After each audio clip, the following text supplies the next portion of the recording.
Within the first 2 weeks of being in school, I had an accident. I ended up falling out of the 3-story window.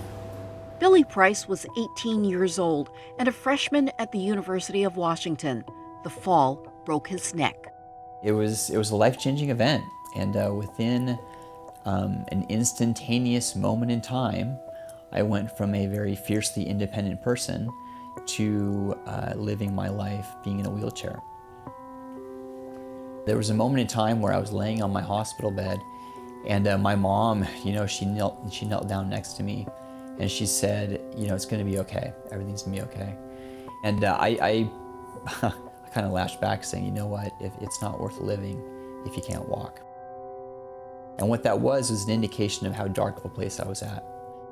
Through that pain, I guess, and through that darkness, it scared me. It scared me out of that place to be able to make a change. Price returned to UW and graduated with a degree in mechanical engineering in 2002. He says his time at the UW also helped him develop soft skills.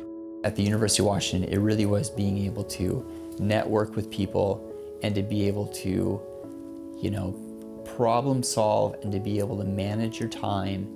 He put those skills to work as a mechanical engineer for the Federal Aviation Administration. Then, at a party in 2011, he reconnected with childhood friend and fellow Husky, Darren Donaldson. Donaldson mentioned that he had an idea for a shoe, and Price shared his own idea because he can't tie laces or flex his foot to step into a shoe. I figured out workarounds for a lot of things. I figured out how to drive, I figured out how to dress myself, I figured out how to, move around, I figured out how to use a power chair when I needed it, I figured out how to go back to school, I figured out how to graduate, how to buy a place living independently. But the one thing I couldn't figure out was how to put on my own shoes. Are you kidding me? Come on. So there had to be a better way to do it. That was the engineering mindset, I guess, to be able to come up with an idea to be able to overcome that. If you put a zipper in a shoe, and you have that zipper go on the outside of the shoe and around the toe, where the whole upper of the shoe is able to fold over, and you're able to drop your foot in unobstructed, that just might work, and it would allow me to put my shoes on again independently. Together, Price and Donaldson founded Billy Footwear. He remembers trying on the first sample they received. And I was able to put my foot into that shoe just like we envisioned, and I was able to zip it up. And in that moment in time, that was in May of 2015, that was the first time I was able to independently put my shoes on again since being in a chair. That was the foundation that we built our company on. Hello, I'm Billy Price, co-founder of Billy Footwear. We create shoes that incorporate universal design in a fashion-forward kind of way. Today, the shoes are sold by Nordstrom and Zappos and the company's website, billyfootwear.com. Price handles all of the customer service emails. Some are from people with mobility impairments. Others are from parents of young children. I love being able to have that personal touch. I love to be able to reach out and, not only share my story, but to hear their stories. And we get so many stories coming through of customers that have just been longing for some sort of solution for the challenge that they've had.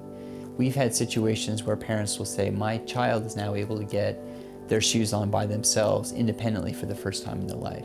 I had a stroke and now I'm paralyzed and now I can put my shoes on where I couldn't before. One of our slogans is making a measurable difference in this world, 1 foot at a time. The company will expand its product line in 2019, adding more shoe styles for adults and toddlers. And for Billy and his wife Hillary, there is another reason to celebrate. How are you? When he's older, little Remington Price will be able to appreciate his dad's story, a story of grit and perseverance. We have so much potential in all of us. We have the ability to build up our capacity. We have the ability to do just great, great things. But it's just a matter of making a choice to do that and to be able to lean into that challenge, to be able to continue to grind away and try to live life to its fullest potential.